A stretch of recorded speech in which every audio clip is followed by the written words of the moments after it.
What is the darkest confession you have? When I was 14, my younger brother almost drowned because of me. My parents still think it was an accident. We were at my grandparents' lake house during summer break, and he kept following me around all day. I remember being angry because I wanted to hang out with older cousins instead of babysitting him. At one point he started splashing me while we were out on the dock, laughing his head off, and I snapped. I shoved him harder than I meant to. He slipped straight into the water. The problem was he couldn't swim. At first I honestly thought he was joking because he kept disappearing under the surface and popping back up. Then I realized he was actually panicking. I froze. I wish I could say I jumped in immediately, but I didn't. I stood there watching him struggle for a few seconds because some awful part of me wanted him to be scared. My cousin eventually heard the splashing and jumped in before anything worse happened. My brother coughed up water and cried for an hour afterward. Nobody blamed me because they assumed kids were just messing around. My brother doesn't even remember the push anymore. But I remember every second of it.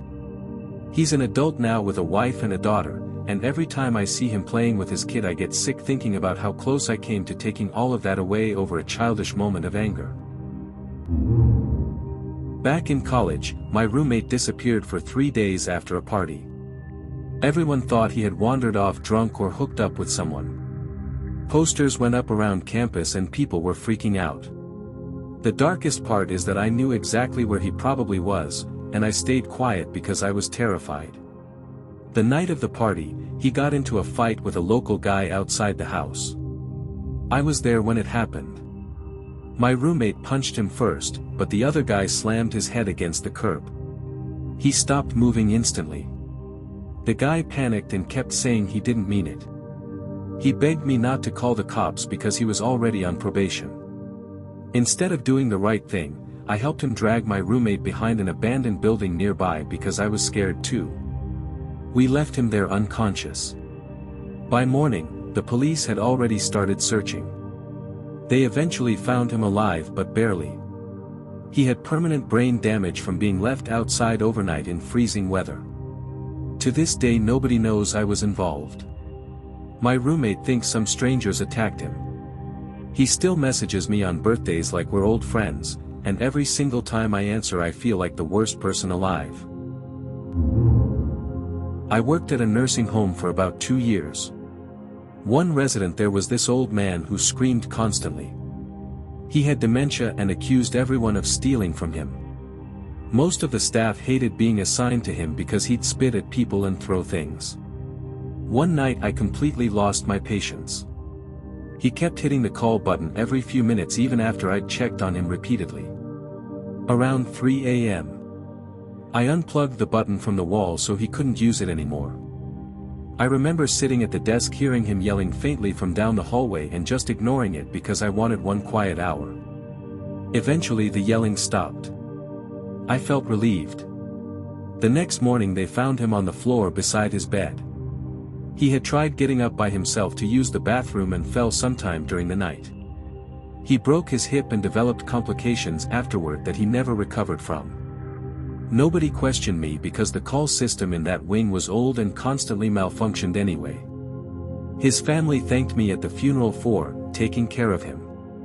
I almost threw up right there in the church. When I was younger, my best friend told me he thought he might be gay. We grew up in a very religious town where people got bullied badly for that kind of thing. He trusted me enough to tell me before anyone else knew. I promised I'd keep it secret. A week later we were hanging out with some older guys who started joking about him acting weird. I laughed along because I didn't want them turning on me too. Then one of them directly asked if he was gay. I could have denied it. Instead I shrugged and said, probably. That was all it took. Word spread through school in less than 2 days. He stopped showing up after a while. His family moved suddenly during the middle of the semester. Years later I found out from Facebook that he had attempted to end his life not long after leaving town. He survived and seems happier now, but I still think about the betrayal. One stupid sentence changed the direction of somebody's life because I cared more about fitting in than protecting my friend. I used to work security at a casino. One night I noticed a woman wandering around clearly intoxicated and upset. She kept saying her husband had left her there after an argument. A man approached her later offering to help her get home. Something about him immediately felt wrong to me. I watched them walk toward the parking garage on the cameras. I even remember thinking I should probably go check on them. But it was close to the end of my shift and I didn't want extra paperwork. About 20 minutes later the woman came running back into the lobby crying hysterically. The guy had assaulted her in his car after convincing her to get inside. I gave my statement to police and they caught him eventually because of the cameras, but I've never forgiven myself for not stepping in earlier. If I had followed my instincts instead of worrying about inconvenience, maybe none of it would have happened. My mom thinks my dad abandoned us when I was little. He didn't. I'm the reason he left. One night when I was around 8 years old, I overheard my parents fighting in the kitchen. My dad admitted he had another woman pregnant. I didn't fully understand what that meant, but I knew my mom was devastated. The next day my dad tried talking to me privately. He told me adults make mistakes and said he still loved me. I looked him straight in the face and told him I wished he would disappear forever because he made my mom cry. He started crying too, which I had never seen before. 2 days later he packed his things and left the state. Years later I reconnected with him online and learned he wanted to keep seeing me, but my mother blocked every attempt after he left. He said my words that day convinced him I'd be happier without him around. I know logically the divorce wasn't my fault, but part of me still believes an 8-year-old boy accidentally destroyed his own family. I used to work overnight at a gas station right off the highway. Around 2 a.m. this homeless guy would come in almost every night asking for free coffee. My manager hated him and always told me to kick him out, but honestly the dude was harmless. One freezing night he came in shaking so badly he could barely talk. He asked if he could sit inside for an hour because the shelters were full. I told him no because my boss had cameras everywhere and I was scared of getting fired. The guy kept begging quietly while customers stared at him like he was garbage. I finally snapped and told him to get the hell out already. He looked embarrassed as fuck and left without saying another word. The next morning cops showed up asking if we'd seen him. They found him dead behind the building from hypothermia. My manager just muttered, "Damn," and went back to stocking cigarettes. I still think about how little effort it would have taken to let him warm up for 1 damn hour. When I was 16, my best friend and I used to sneak into abandoned houses around our town. It started as stupid teenage shit for adrenaline. Most of the places were empty anyway, just broken windows, graffiti, old furniture, nothing special. One night we found this house at the edge of town that looked untouched. Power was still on in part of it, which should have been our first sign to leave, but we were dumb enough to think it made the whole thing more exciting. Inside the house we found boxes of old photos, clothes, even food in the kitchen that hadn't fully expired yet.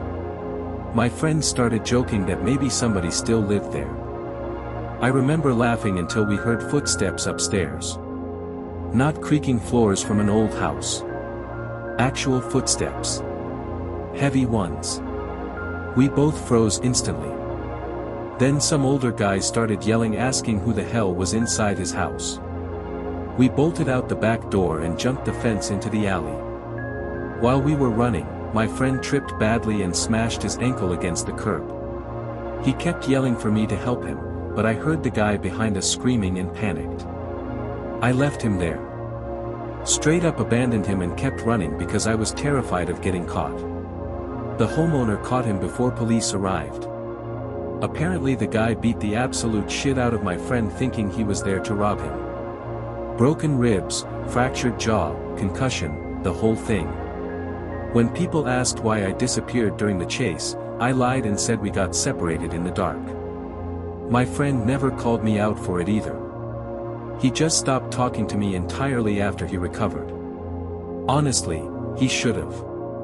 I proved in one moment that when things got dangerous, I cared more about saving my own ass than helping somebody who trusted me like a brother. Back when I worked construction, there was this guy named Luis on our crew who everybody loved.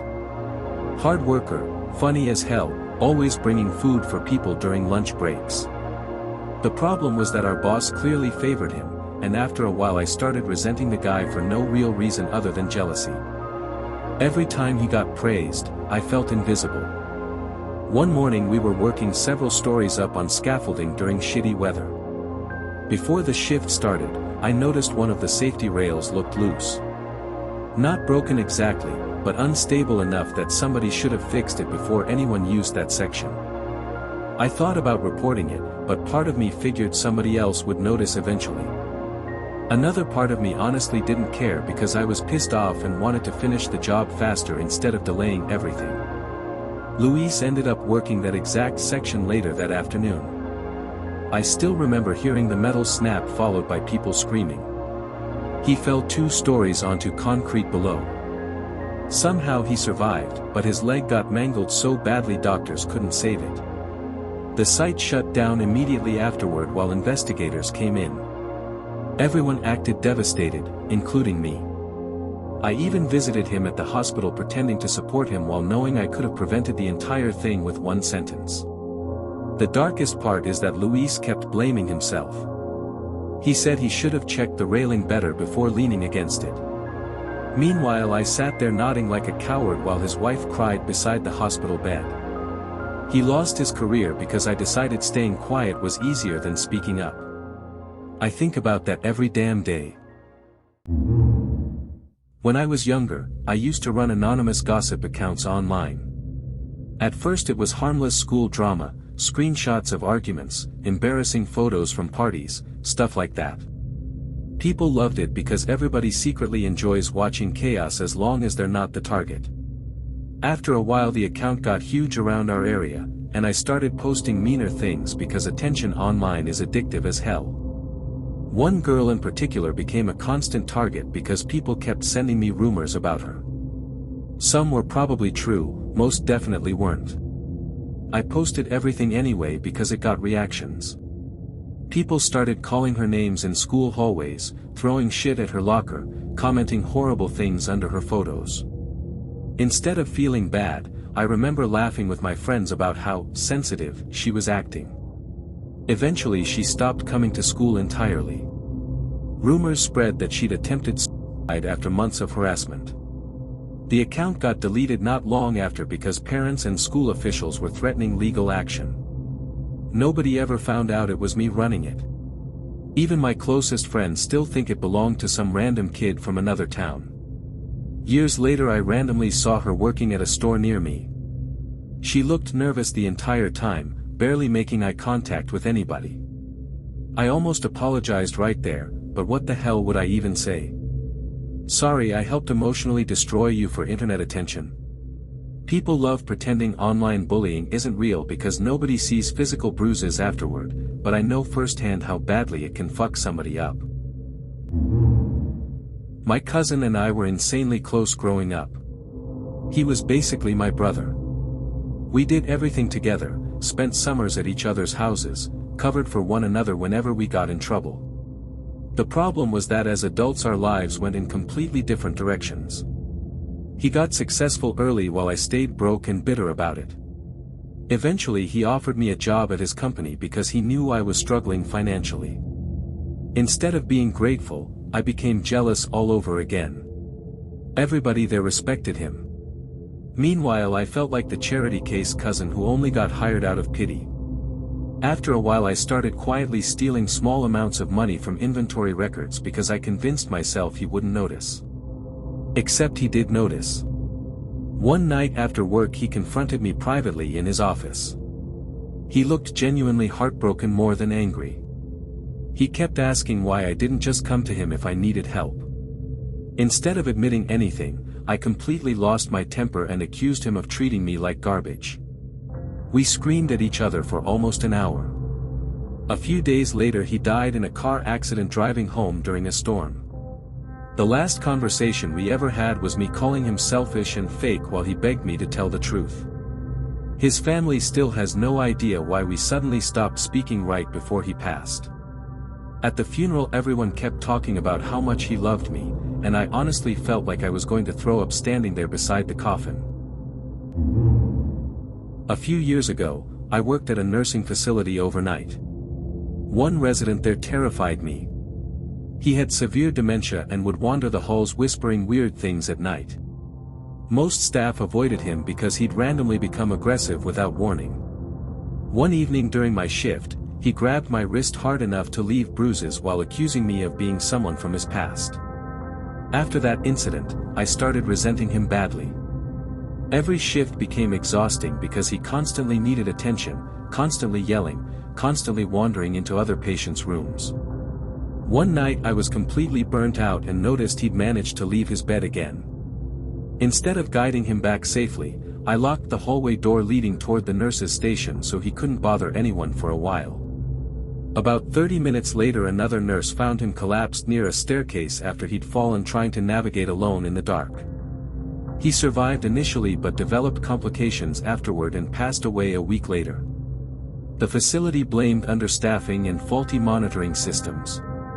Nobody ever questioned me directly because technically I didn't push him or hurt him myself. But I know my actions contributed to it. I made a choice out of frustration instead of compassion. The worst part is that before dementia got severe, he apparently used to be a teacher loved by students for decades. His daughter brought old photos to the memorial service showing him smiling with classrooms full of kids.